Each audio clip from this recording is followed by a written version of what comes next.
You're on a journey through the Bible to experience the epic story of God and to learn your part to play in the unfolding drama.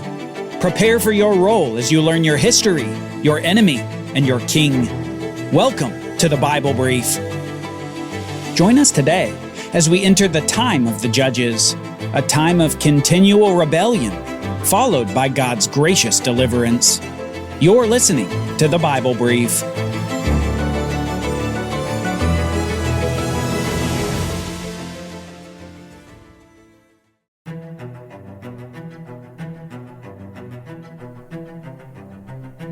We've witnessed the entrance into the land by a new generation of Israelites after 40 years of wandering in the wilderness. We've seen Joshua lead the people to the first conquest of the city of Jericho and the deliverance of the household of Rahab from Jericho's destruction. This was quickly followed by Israel's loss of the first battle at Ai, because one Israelite had taken some of the things from Jericho that should have been devoted to God. God wouldn't allow the success of the Israelite army in the midst of their disobedience. It's after dealing with the disobedient man that the Israelites go to Ai again. The Lord said to Joshua, "Do not be afraid or discouraged. Take the whole army with you and go up and attack Ai. See, I have delivered into your hand the king of Ai, his people, his city, and his land. And you shall do to Ai and its king as you did to Jericho and its king, except that you may carry off their plunder and livestock for yourselves. Set up an ambush behind the city." Soon, despite being routed the first time they tried to take Ai, the Israelites decisively defeat the city the second time around. It turns out that the deciding factor in battle is the presence of God and not the strength of Israel's army. In fact, this theme stretches through most of the book of Joshua, that God is the one who grants the Israelites victory. God, who promised to drive out the inhabitants of the land of Canaan, would do as he said. He would be with the people, as the people were obedient to his rule over them. As the conquest continues, we get a picture of Joshua as a faithful leader who follows what God says. Over many battles and fierce armies, Joshua leads the people in battle against their enemies with great success, and after many years of war, Israel finally comes to dominate the territory of Canaan. Though significant pockets of resistance remain, the land of Canaan has become the land of Israel. Now that territorial dominance has been achieved, Joshua begins to apportion the land among the 12 tribes of Israel. And at the end of the book of Joshua, we find a speech that he gives to the people, a speech that carries very similar themes to the one that Moses gave in the book of Deuteronomy. Joshua encourages the people to love God, obey the law, and take the land. Further, just like Moses, Joshua anticipates Israel's eventual rejection of God and expulsion from the land. Joshua's part in the story effectively ends with this. Israel served the Lord throughout the days of Joshua and of the elders who outlived him, and who had experienced all the works that the Lord had done for Israel. After the disobedience of the wilderness, the initial conquest of the land, and the apportionment of the territory among the 12 tribes, the Israelites are finally in their homeland. They've finally made it, and the generation of Joshua remained faithful to the Lord. It was a time of exhale and a time of rest. But it was a time not to last, because soon the next generation would rise. A generation that never experienced the wilderness, the conquest, or the final speech of Joshua. A generation that would set the tone for the next few hundred years of Israel's history. Despite the great success of the initial conquest, the people of Israel still had work to do. Joshua and his generation had done their part, but there were still major pockets of resistance within the land. These were people groups inhabiting Canaan that Israel was to drive out of the land. God had commanded it, and it was to be done. Yet as we begin the book of Judges, we see a listing of the 12 tribes with a foreboding addition. In the listing, we find that several of the 12 tribes did not drive out the inhabitants of their allotted territories. They didn't obey God, and soon they abandoned God altogether. We see that the people of Israel abandoned God, choosing to serve other gods instead. The Israelites did evil in the sight of the Lord and served the Baals. Thus they forsook the Lord, the God of their fathers, who had brought them out of the land of Egypt, and they followed after various gods of the peoples around them. They bowed down to them and provoked the Lord to anger, and they forsook him and served Baal and the Ashtoreths. Then the anger of the Lord burned against Israel, and he delivered them into the hands of those who plundered them. He sold them into the hands of their enemies all around, whom they were no longer able to resist. Wherever Israel marched out, the hand of the Lord was against them to bring calamity, just as he had sworn to them. So they were greatly distressed. The Lord responds to the rebellion of the people by allowing their enemies to have victory over them, just as he said he would do. He shows them the life that they apparently want, a life apart from the Lord. And yet in their distress, he does have grace upon them, time and time again. Then the Lord raised up judges who saved them from the hands of those who plundered them. Israel, however, didn't listen to their judges. Instead, they prostituted themselves with other gods and bowed down to them.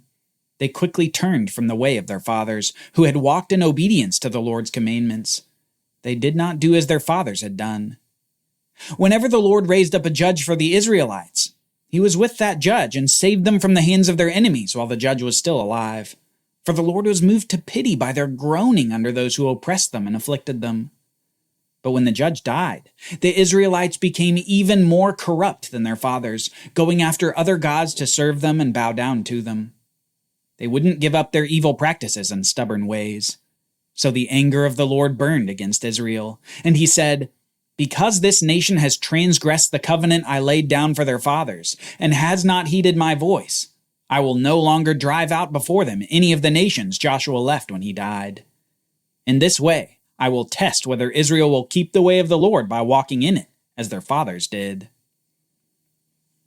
These actions by God become the perfect summary of what the whole book of Judges is about. You can think of it as a 4-stage cycle that happens over and over again. First, the people turn from God and worship other gods. Second, God gives them over to their enemies. Third, the people cry out to God for salvation. And so fourth, God raises up a judge to deliver the people. This 4-stage cycle happens over and over again through the book. God provides judge after judge, and yet the people always eventually turn away from God and his law. Now, the office of a judge apparently had its foundation back where the people were in the wilderness with Moses. At that time, the judges would help to make decisions and render judgment when the people of Israel had disputes with one another. Well, in the book of Judges, God essentially amplifies the position of a judge from not merely a dispute manager, but a leader and deliverer of the nation. Finally, we find that each of the judges is empowered by God himself. It's critical to remember, God is the one who raises up each judge to their position. One of the notable judges of the time was a man named Gideon, and Gideon ends up underlining a theme from the book of Joshua, where we saw that God's presence is the deciding point in any battle, no matter what the numbers might say. As a judge over Israel, Gideon is commanded by God to defeat a group of people called the Midianites. The army of the Midianites was formidable and was composed of 135,000 men, camped near the Israelite army. God wanted the Israelite army, who numbered about 32,000, to go up against the army over 4 times their size. But in a glorious twist, God makes it even more impossible for Israel to defeat the Midianites without his miraculous aid. The Lord said to Gideon, "You have too many people for me to deliver Midian into their hands, lest Israel glorify themselves over me, saying, 'My own hand has saved me.' Now therefore, proclaim in the hearing of the people, 'Whoever is fearful and trembling may turn back and leave.' So 22,000 of them turned back, but 10,000 remained. Then the Lord said to Gideon, 'There are still too many people. Take them down to the water, and I will sift them for you there. If I say, "This one shall go with you," he shall go. But if I say, "This one shall not go with you," he shall not go." So Gideon brought the people down to the water, and the Lord said to him, "Separate those who lap the water with their tongues like a dog, from those who kneel to drink."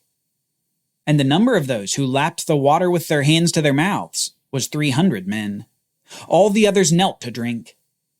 Then the Lord said to Gideon, With the 300 men who lapped the water, I will save you, and deliver the Midianites into your hand. But all the others are to go home." To show the Israelites that it would be impossible for them to defeat the Midianite army without God, he pares down the army to just the smallest fraction of its former size. The army God will use will be 300 from the original 32,000. And now, after God's paring down of the army, each Israelite corresponded to 450 Midianites. An army of 300 versus 135,000. Victory was impossible. And yet, what is impossible with man is possible with God. We soon see an amazing victory over the Midianites that God accomplishes for his chosen nation. In the middle of the night, these 300 men strike fear into the heart of the Midianite army, who are driven into immediate confusion. The Midianites then proceed to start killing each other before fleeing the camp. Within a short span of time, the Midianite army that was 135,000 strong has lost 120,000 of those men. The power of Midian was decimated because of God working through only 300 Israelites. A new generation discovered that when God is with an army, numbers don't matter, only God's power does. However, even after this amazing event, the cycle of the judges continues unabated. As soon as Gideon dies, the people turn away from worshiping God over and over again, judge after judge. And as the time of the judges draws to a close, we read a refrain that simply echoes through the whole of the book. In those days, there was no king in Israel. Everyone did what was right in his own eyes. But soon, we'll see the people demand something new from God and a new rejection of his rule over them. We'll see them demand to be like the other nations. They don't want God. They want a king. Join us next time as we review the story so far, a foundation laid for the major eras to come. The people are in the land of Canaan, but where is the blessing so longed for? For Bible readings, reflection questions, and quizzes, don't miss the Bible Brief app. Available on iOS and Android, so you can go deeper into the story. The Bible Brief is a project of the Bible Literacy Foundation, a nonprofit dedicated to helping you learn the Bible. Give to support the Bible Brief by visiting BibleBrief.org or tap the Give link in the show notes. Thank you for supporting the Bible Literacy Foundation.